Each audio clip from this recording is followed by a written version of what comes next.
Good afternoon, I'm Tyrone Reid. And I'm Nika Lewis. In nationwide news, at this hour, still no winner in the 2020 U.S. presidential elections. But Democratic presidential candidate Joe Biden is inching closer to clinching the 270 electoral college votes needed to win the election. Tomorrow, the delegates of the PNP vote to elect the party's sixth president. Meanwhile, chairman of the PNP's Internal Monitoring and Appeals Committee says despite some over-enthusiastic supporters using social media inappropriately, the campaign has been positive. Attorney representing local farmer who won a trespassing case against the JPS says the ruling is a watershed moment for property owners who are concerned about challenging big companies. British High Commissioner to Jamaica says the rich should be blamed for the mushrooming of informal settlements occupied by the poor. Health Minister says the state of people living with diabetes locally is worrying. In news from the rest of the world, EU slaps sanctions on Belarusian president and 14 other officials for repression of the pro-democracy movement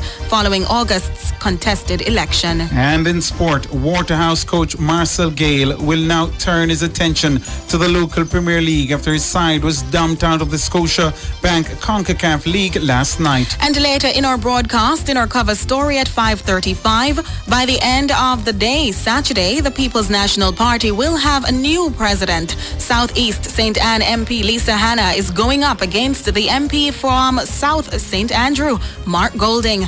But how does their constituents feel, or how do their constituents feel about their candidacy? In public opinion at 6:26, we ask, who do you think will win the PNP leadership race tomorrow?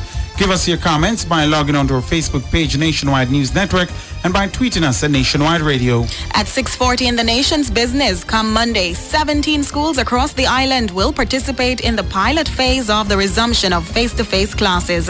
Are the schools ready? We'll hear in the nation's business. And at 8, it's the A-Team with Dennis Brooks.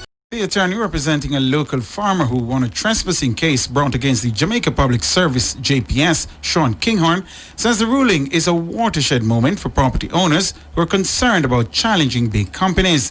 Mr. Kinghorn says landowners should challenge major businesses in court that infringe on their land. More of this report from Steven Simmons. In a recent judgment last heard on September 25, Rosemary Samuels was awarded $65 million after filing a claim in court against JPS for damages due to trespassing. Ms. Samuels explained that in 1996, JPS trespassed on her land by unlawfully erecting and maintaining its overhead power lines and poles across its perimeter. Mr. Kinghorn says his client did not bring the issue to court out of desperation, but because she was prevented from using the land to its full potential. What persons who are property owners need to understand is that the law gives you the right to exclusive possession of your property. You are not to presume that just because JPS, for example, is JPS, we are not to question certain aspects of our land ownership. In this particular case, I can't even say that Ms. Samuels questioned it except for anything out of desperation. Mr. Kinghorn notes that JPS prohibited his client from using sections of her property. He says this impacted Ms. Samuels' income earning capacity. She had purchased the property for the purpose of doing modernized chicken farming. When she sought to use a particular area of the property, Jamaica Public Service prohibited her from using that area of the property. And so based on that, she sought legal advice. It is in trying to ascertain on what basis the public service could prohibit her from using her own property that we realized that there were so many infringements in relation to her land. The attorney says documentation presented by JPS in court was insufficient to justify the Light and Power Company's case. Was because some years ago, I think in the 90s, they contend that they signed a document with a gentleman who would have been the predecessor in title. Now, the property moved from that gentleman to his wife, and then Miss Samuels purchased the property. there was no registration of any interest by JPS on the title for the property. And that is particularly important. Stevie Ann Simmons for Nationwide News. Health Minister Dr. Christopher Tufton says the state of people living with diabetes locally is worrying. He was addressing a media forum in recognition of Global Diabetes Month under the theme The Nurse and Diabetes.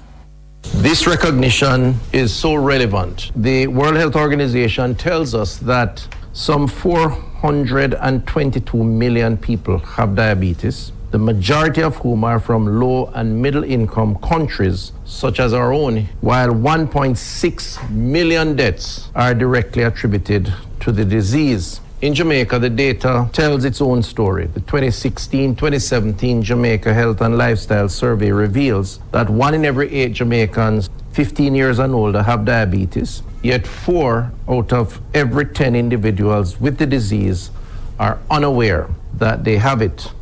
The health minister says the country needs to intensify efforts to tackle the problem of non-communicable diseases.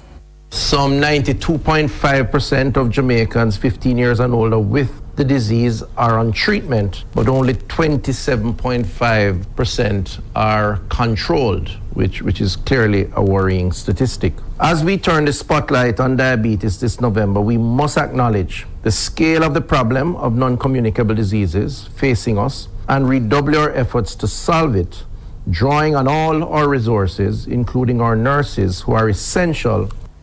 Dr. Christopher Tufton, Health and Wellness Minister. The European Union has slapped sanctions on Belarusian President Alexander Lukashenko and 14 other officials for repression of the pro-democracy movement following August's contested election. The asset freezes and travel bans were implemented today following an EU ambassador's agreement earlier this week that came in response to violent repression and intimidation of peaceful demonstrators, opposition members and journalists. Lukashenko's son and National Security Advisor Viktor is among those targeted by the new measures. Among the others hit with sanctions are Lukashenko's chief of staff, the head of the country's KGB Secret Service, and the president's press officer. The EU rejected the results of the August 9 election and said it does not regard Lukashenko as the legitimate president. Mass protests rocked the former Soviet Republic following the contentious August 9 presidential election that protesters alleged was rigged. Democratic presidential candidate Joe Biden is inching closer to the number of electoral college votes needed to become the 46th president of the United States. The latest ballot count report shows Mr. Biden's lead expanded in Nevada, which has 6 electoral college votes. This hours after he overtook sitting U.S. President Donald Trump in the vote count in the battleground states of Georgia and Pennsylvania. Pennsylvania's 20 electoral votes would put Mr. Biden over the 270 threshold. Mr. Biden is expected to speak to the nation later tonight. More in this report from Nika Lewis. Former Vice President Biden appears close to winning the presidency after taking the lead in Pennsylvania with 98% of votes counted.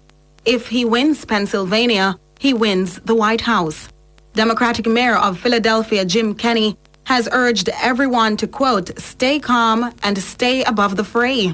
Commissioner Dealey and I sent out an open letter to voters urging patience and calm on Election Day. And in the days that followed, you have shown it in spades. We ask that you stay calm and stay above the fray.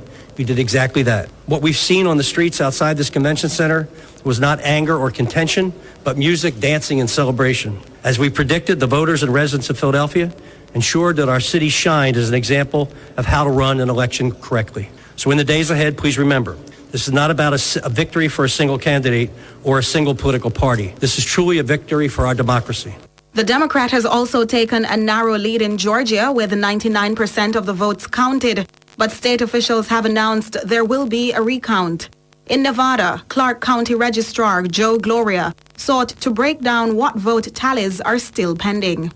Just clarify for me, we're looking at roughly 123,000 ballots that still have to be reviewed, audited, and or counted. Is that correct? That's what I'm reporting, but you need to keep in mind that we still have no ID voters that can show up. We still have peers that can still show up, and we also have U.S. mail.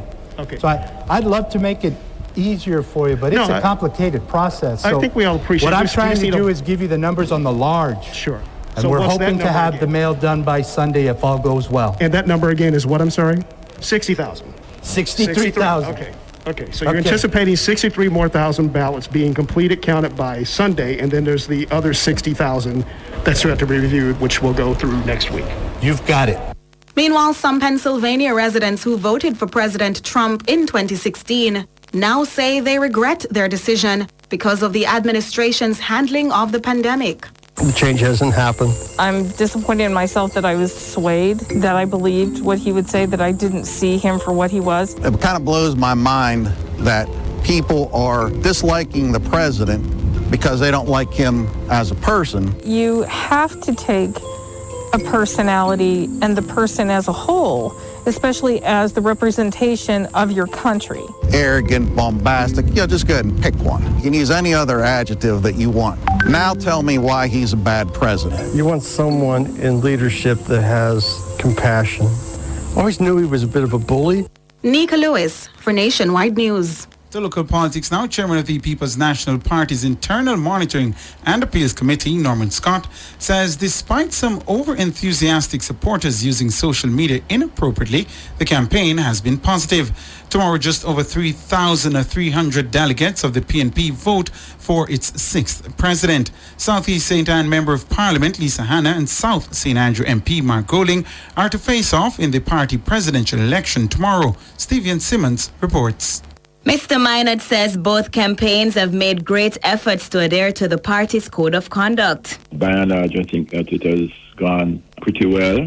There's a code of conduct that is governing the conduct of both campaigns and both candidates.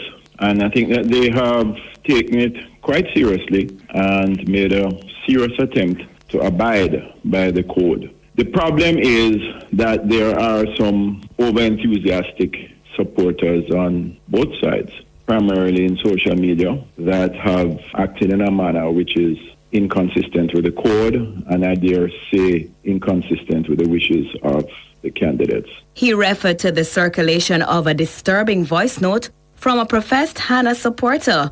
Both camps have condemned the voice note. We have received a copy, yes, and I've heard it myself. We're going to deal with it. There is a separate body. We are the Monitoring and Appeals Committee. There is a separate committee that deals with discipline, and I don't think I need to take that any further. He says the other committee is deliberating on at least one other matter of complaint. Mr. Minot says his committee has also had to remind persons from both camps about the party's code of conduct, and he says they've responded positively to those reminders. There are concerns that the internal contest could further divide the already disunited political organization.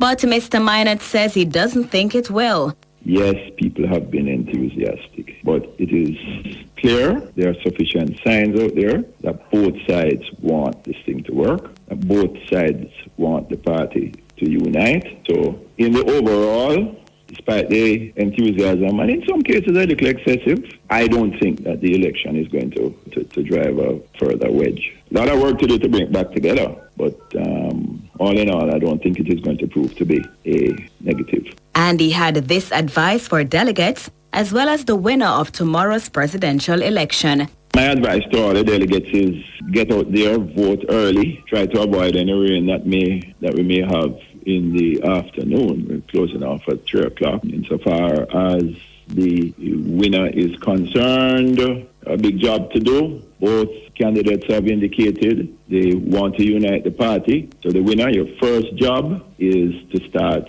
hopefully you have the plans in place already, to start implementing the plans. A great party, and when united, we are an awesome force. Steven Simmons for Nationwide News.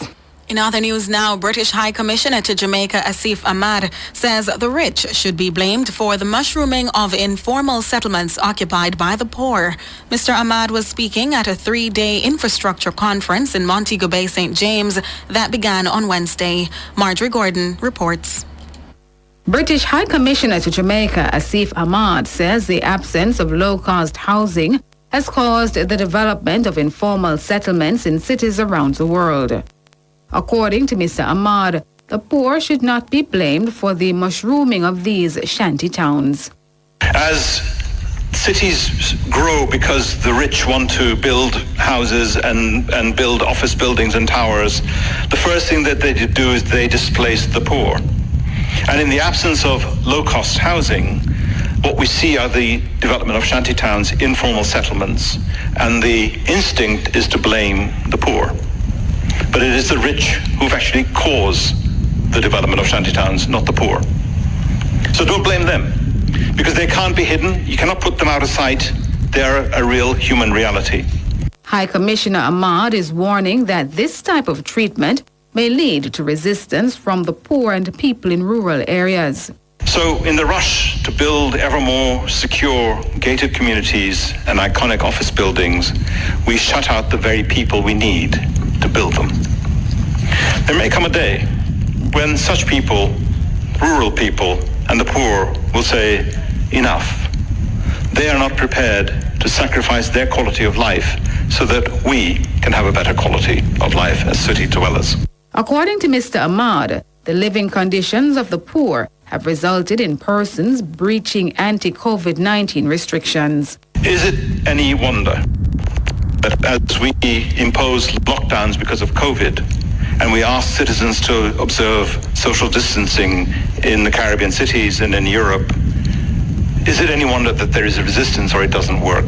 Well, if you're asking people who already live 10 to 15 in a room to isolate themselves in that space, it is simply not humanly possible or tenable, and nor should we be expecting people to comply with such restrictions. Marjorie Gordon for Nationwide News.